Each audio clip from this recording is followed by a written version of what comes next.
بسم اللہ الرحمن الرحیم۔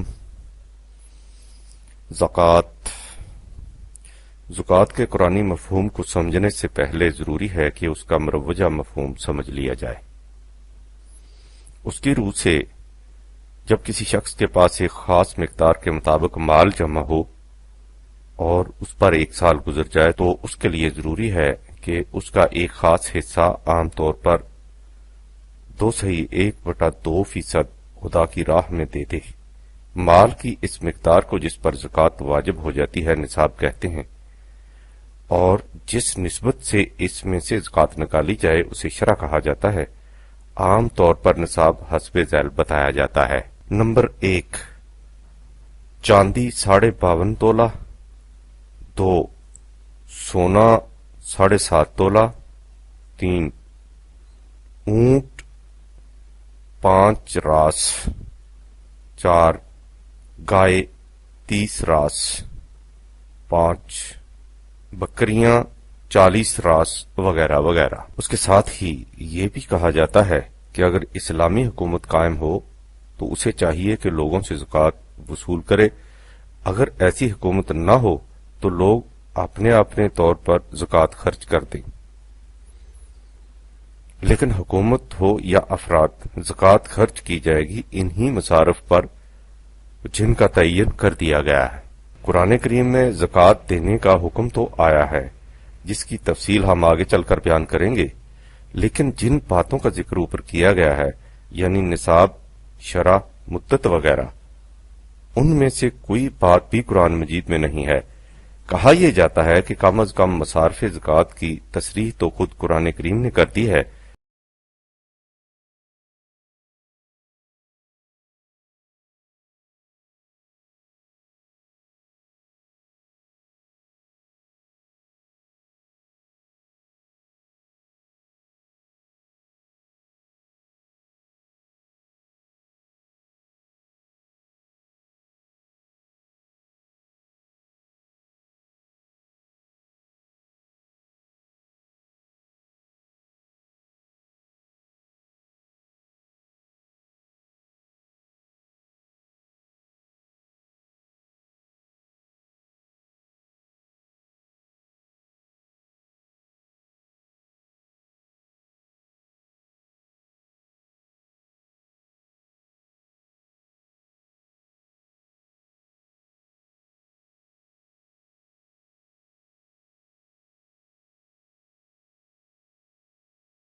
شاہ رفیع الدین اس کا ترجمہ یوں کرتے ہیں: سوائے اس کے نہیں کہ خیرات واسطے فقیروں کے اور محتاجوں کے اور عمل کرنے والوں کے اور تحصیل اس کی کے اور جن کو کہ الفت دلائے جاتے ہیں، دل ان کے اور بیچ آزاد کرنے گردنوں کے اور قرض داروں کو اور بیچ راہ اللہ کے اور مسافروں کو فرض ہے اللہ کی طرف سے، اور اللہ جاننے والا حکمت والا ہے۔ اس میں غور طلب بات یہ ہے کہ قرآن کریم نے یہ مصارف صدقات کے بتائے ہیں جن کا ترجمہ شاہ صاحب خیرات کرتے ہیں۔ یہ زکوٰۃ کے مصارف نہیں، قرآن کریم نے زکوٰۃ کے لیے زکوٰۃ ہی کا لفظ استعمال کیا ہے، اس کے مصارف کا کہیں ذکر نہیں کیا۔ لہذا ہم نے جو کہا تھا کہ زکوٰۃ کے متعلق ان امور کا جن سے اسے متعین کیا جاتا ہے قرآن کریم میں کہیں ذکر نہیں آیا، تو یہ ایک حقیقت کا بیان ہے۔ ان میں نصاب اور شرح کو زیادہ اہمیت حاصل ہے، اس لیے ہم انہیں ذرا وضاحت سے بیان کرتے ہیں۔ مثال کے طور پر یوں سمجھیے کہ آج کل چاندی کا بھاؤ قریب 5 روپے فی تولہ ہے اور سونے کا نرخ 600 روپے فی تولہ۔ اس کے معنی یہ ہوئے کہ مروجہ نصاب کے مطابق جس شخص کے پاس قریب 250 روپے کی مالیت کے چاندی کے زیورات ہوں گے اس پر تو زکوٰۃ واجب ہو جائے گی، لیکن جس کے پاس 4500 روپے تک کی مالیت کے سونے کے زیورات ہوں گے وہ زکوٰۃ سے مستثنی ہوگا۔ یعنی 250 روپے رکھنے والے پر تو زکوٰۃ پڑ جائے گی، لیکن 4500 روپے رکھنے والے پر زکوٰۃ واجب نہیں ہوگی۔ یہ تو پھر بھی کم ہے، اس نصاب کی روح سے جس شخص کے پاس 250 روپے کی مالیت کا چاندی کا زیور ہوگا اسے زکوٰۃ دینی پڑے گی، لیکن اگر اس کے پاس 29 گائے ہوں جن کی مالیت ہزاروں روپے ہوتی ہے، اس پر زکوٰۃ واجب نہیں ہوگی، یعنی غریب پر زکوٰۃ واجب ہوگی اور اس سے نسبتاً امیر پر زکوٰۃ واجب نہیں ہوگی۔ یہ صرف مروجہ نصاب کے متعلق ہے، باقی جزیات کا اس سے اندازہ لگایا جا سکتا ہے۔ زکوٰۃ قرآن کریم کی روشنی میں آئیے اب ہم دیکھیں کہ قرآن کریم سے زکوٰۃ کا مفہوم کیا ہے۔ از زکوٰۃ کے بنیادی معنی ہے نشو و نما، بالیدگی، بڑھنا، پھولنا، پھلنا یعنی گروتھ اور ڈیولپمنٹ۔ قرآن کریم میں اقیموا الصلاۃ و آتوا الزکاۃ کا حکم متعدد بار آیا ہے۔ حقیقت یہ ہے کہ قرآنی نظام کے یہ دو ستون ہیں۔ اقامت صلاۃ سے متعلق کیا مفہوم ہے اس کے متعلق ہم اس وقت گفتگو نہیں کرتے۔ ایتاء زکوٰۃ کے معنی ہوئے نشو و نما، دینا، کسی کے بڑھنے، پھولنے، پھلنے کا انتظام کرنا، اس کی ڈیولپمنٹ کا سامان مہیا کرنا۔ اسلامی نظام مملکت جسے حکومت خداوندی کہا جاتا ہے کا فریضہ یہ ہے کہ وہ ان تمام ذمہ داریوں کو پورا کرے جنہیں انسانوں کے متعلق خدا نے اپنے اوپر لے رکھا ہے۔ وہ حکومت جب خدا کے نام پر لوگوں سے اطاعت لیتی ہے تو اس کا فریضہ ہے کہ وہ لوگوں کے ان واجبات کو پورا کرے جن کا ذمہ خدا نے لے رکھا ہے۔ خدا نے قرآن کریم کی سب سے پہلی آیت میں اپنے آپ کو رب العالمین کہا ہے، یعنی وہ ربوبیت عالمینی کا ذمہ دار ہے۔ ربوبیت کے معنی ہوتے ہیں کسی شے کو اس کے نقطۂ آغاز سے نشو و نما دیتے ہوئے اس کی تکمیل تک پہنچا دینا۔ اس سے واضح ہے کہ دیگر اشیاء کائنات کے علاوہ نوع انسان کی عالمگیر نشو و نما کا ذمہ بھی خدا نے اپنے اوپر لے رکھا ہے۔ اس ذمہ داری کے سلسلہ میں اس کا ارشاد ہے کہ وَمَا مِن دَابَّةٍ فِي الْأَرْضِ إِلَّا عَلَى اللَّهِ رِزْقُهَا 11/6۔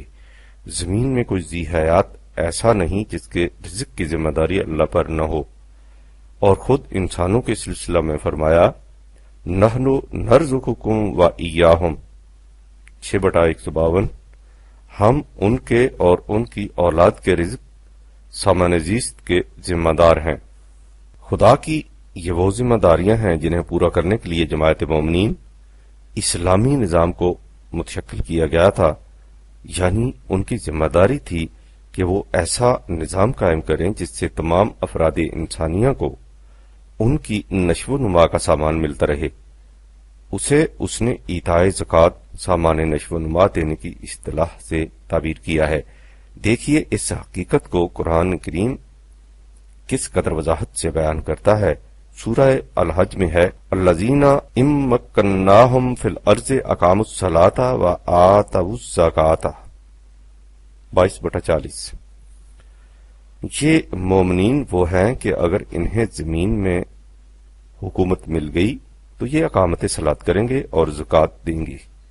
آپ نے غور فرمایا کہ اسلامی حکومت کا فریضہ ایتاء زکوٰۃ دینا ہے، یعنی نوع انسان یا افراد معاشرہ کو سامان نشو و نما عطا کرنا۔ اس اعتبار سے حکومت کی ساری آمدنی ریونیو کو زکوٰۃ یعنی سامان نشو و نما مہیا کرنے کا ذریعہ کہا جائے گا، جسے وہ افراد معاشرہ اور اس کے بعد عالمگیر انسانیت کو دینے کے لیے حاصل کرے گی۔ اس کے لیے وہ کیا انتظام کرے گی، لوگوں کی کمائی میں سے کس قدر لے گی، اس کا تعین ضروریات کے لحاظ سے کیا جائے گا۔ بالفاظ دیگر یوں کہا جائے گا کہ اسلامی مملکت کا ایک بنیادی فریضہ ایتاء زکوٰۃ ہے، یعنی تمام افراد معاشرہ کو سامان نشو و نما بہم پہنچانا۔ اس مقصد کے پیش نظر اس کی تمام متعینہ آمدنی زکوٰۃ یعنی ذریعہ نشو و نما کہلا سکتی ہے۔ اب آگے بڑھیے، ہم دیکھتے ہیں کہ بعض وقت ہنگامی حالات ایسے بھی پیدا ہو جاتے ہیں جن کے لیے بجٹ میں گنجائش پروویژن نہیں ہوتی، مثلا سیلاب، زلزلہ، وبا، جنگ وغیرہ۔ ان کے لیے ملت سے خاص عطیات کی اپیل کرنی پڑتی ہے۔ انہیں قرآن کریم نے صدقات سے تعبیر کیا ہے۔ سورہ توبہ کی آیت 60 میں جو پہلے درج کی گئی ہے، جن مصارف کا ذکر ہے وہ صدقات کے مصارف ہیں، زکوٰۃ کے نہیں۔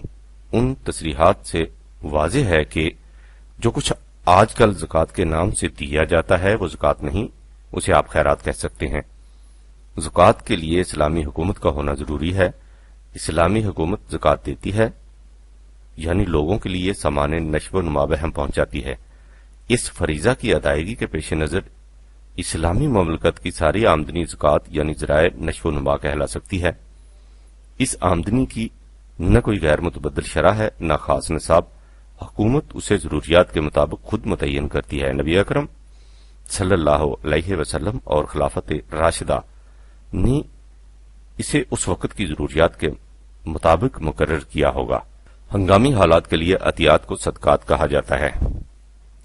قطع نظر جزیات کے اگر بحیات مجموعی دیکھا جائے تو بادنا تعمق یہ حقیقت واضح ہو جائے گی کہ زکوٰۃ کا مروجہ تصور قرآن کے معاشی نظام میں فٹ ہی نہیں بیٹھتا۔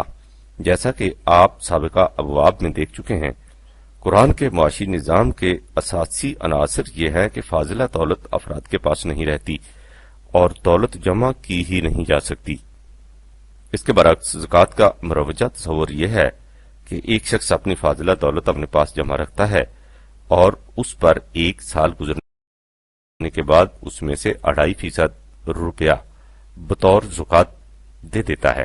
بقایا 97.1/2 پھر اپنے پاس رکھتا ہے اور اس طرح لامتناہی طور پر دولت جمع کر سکتا ہے۔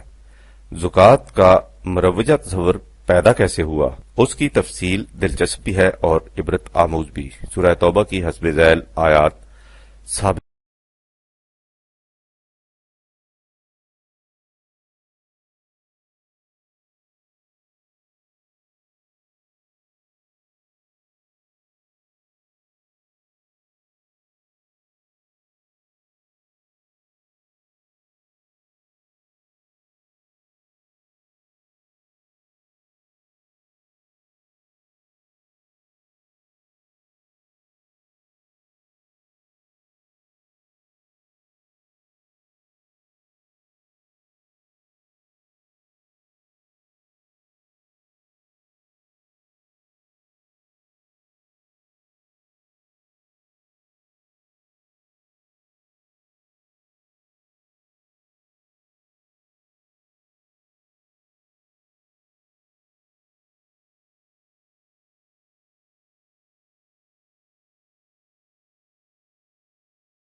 جو لوگ چاندی، سونا، مال و دولت جمع کرتے ہیں اور انہیں اللہ کی راہ میں نہیں دیتے، اے رسول تو انہیں الم انگیز عذاب کی بشارت سنا دے۔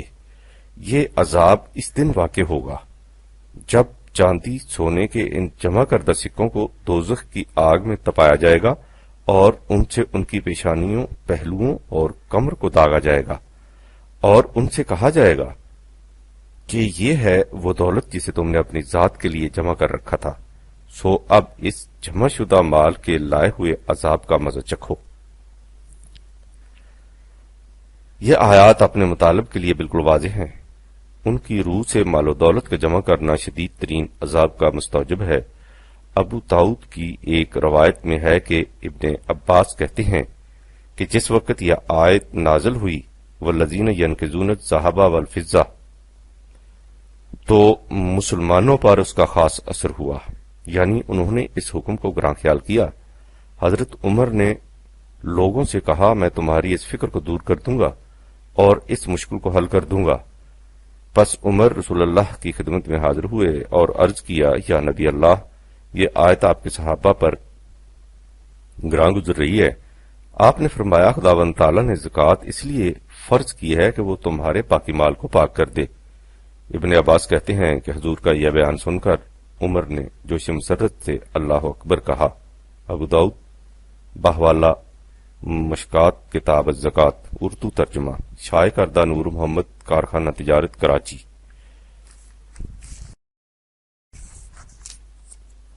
تھوڑے سے تدبر سے یہ بات سمجھ میں آ جائے گی کہ یہ روایت وضعی ہے اور اس زمانے کی تراشی تھا جب مسلمانوں میں نظام سرمایہ داری رائج ہو چکا تھا۔ اس میں سب سے پہلے تو یہ دیکھیے کہ اللہ تعالیٰ کی طرف سے ایک حکم نازل ہوتا ہے اور کہا یہ گیا ہے کہ وہ صحابہ کے بار پر معاذ اللہ گراں گزرا۔ خدا کا حکم تو ایک طرف قرآن مجید میں نبی اکرم کو مخاطب کر کے کہا گیا ہے کہ خدا اس امر پر شاہد ہے کہ یہ لوگ کبھی صاحب ایمان نہیں ہو سکتے جب تک کہ اپنے ہر نزاعی معاملہ میں تجھے اپنا حکم مقرر نہ کریں اور پھر تیرے فیصلے کے خلاف اپنے دل کی گہرائیوں میں بھی کوئی گرانی محسوس نہ کریں اور اس کے سامنے سر نیاز خم کر دیں۔ 4/65۔ آپ سوچئے کہ کیا ان صحابہ کرام پر خدا کا حکم گراں گزرے گا؟ یہ تو وہ مومن تھے جنہوں نے اپنا مال اور اپنی جان خدا کے ہاتھ فروخت کر دیے تھے۔ 9/111۔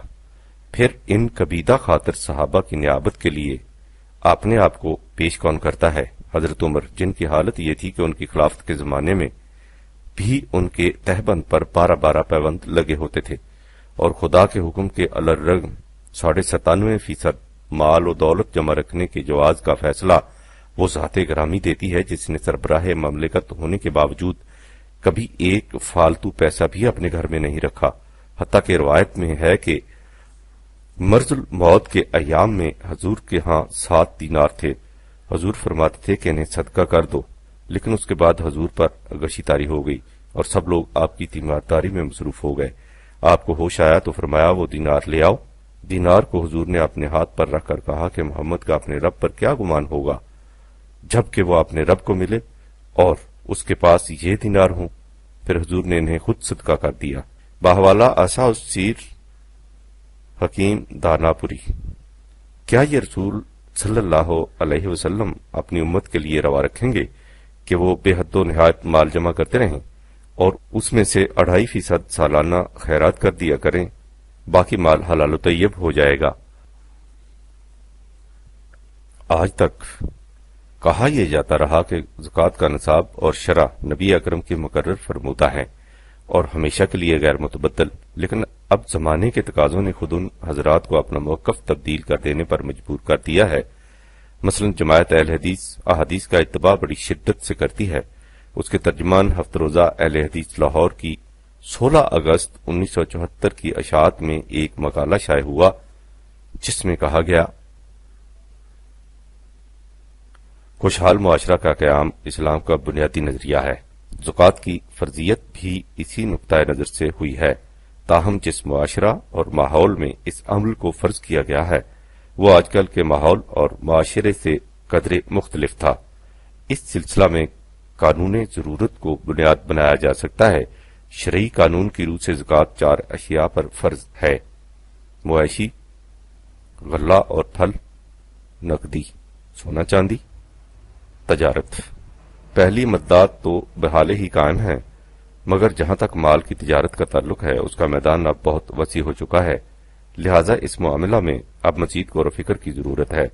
نصاب زکوٰۃ بھی اسلام میں مقرر ہے، لیکن اس معاملہ میں تمام علماء کا اتفاق ہے کہ یہ انفاق فی سبیل اللہ کی کم از کم مد ہے۔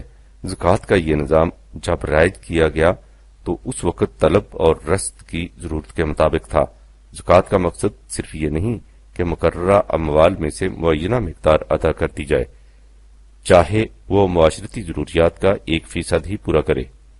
زکوٰۃ کو فقراء اور محتاج لوگوں کی تمام ضروریات کا کفیل ہونا چاہیے، لہذا آج کل اس امر کی ضرورت ہے کہ ضرورت کا اندازہ لگا کر نظام زکوٰۃ کو اثر نو منظم کیا جائے۔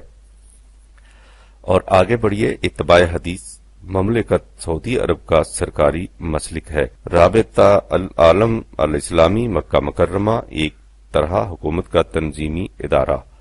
اس ادارہ کے ترجمان رابطہ العالم الاسلامی کے رجب